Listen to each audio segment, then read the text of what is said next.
সিলেট নগরীতে যেন এক সিনেমার দৃশ্য। চারদিকে পুলিশের কড়া অবস্থান, টানটান উত্তেজনা আর অভিযান ঘিরে চরম সতর্কতা। এ যাবৎকালের সবচেয়ে বড় মাদক বিরোধী অভিযানের একটিতে নেমেছে আইন শৃঙ্খলা রক্ষাকারী বাহিনী। সিলেট মেট্রোপলিটন পুলিশের একাধিক আভিযানিক দল এবং জেলা প্রশাসনের নির্বাহী ম্যাজিস্ট্রেটের নেতৃত্বে পরিচালিত হয় এই বিশেষ অভিযান। অভিযানের কেন্দ্রবিন্দু ছিল সিলেট নগরীর কিনব্রিজ সংলগ্ন দক্ষিণ সুরমা নদীর পার এবং আশপাশের এলাকাগুলো।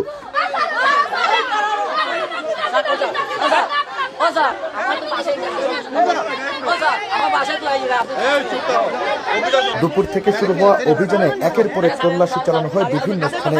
অভিযান চলাকালে বেশ কয়েকজনের সঙ্গে পুলিশের ধস্তাধস্তির ঘটনাও ঘটে। তবে পরিস্থিতি নিয়ন্ত্রণে রেখে পুরো এলাকা জুড়ে কঠোর নিরাপত্তা বলয় গড়ে তোলে আইন শৃঙ্খলা রক্ষাকারী বাহিনী। পুলিশ সূত্রে জানা গেছে, এই অভিযানে প্রায় 20 জনকে আটক করা হয়েছে।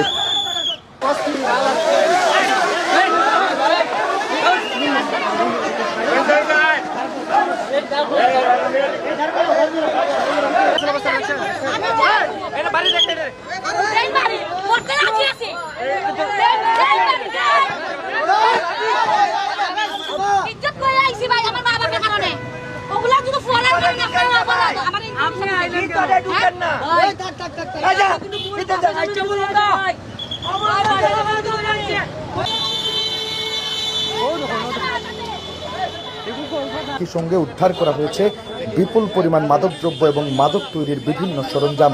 অভিযান শেষ হলেও এলাকায় এখনও মোতায়েন রয়েছে বিপুল সংখ্যক আইন শৃঙ্খলা রক্ষাকারী বাহিনীর সদস্য। পুরো এলাকা রাখা হয়েছে নজরদারির আওতায়। স্থানীয়দের প্রত্যাশা, পবিত্র নগরী সিলেটে মাদক কারবারিদের কোনো আস্তানা গড়ে উঠতে দেওয়া হবে না। মাদকের বিরুদ্ধে এমন কঠোর অভিযান অব্যাহত থাকুক, এমনটাই চান তারা।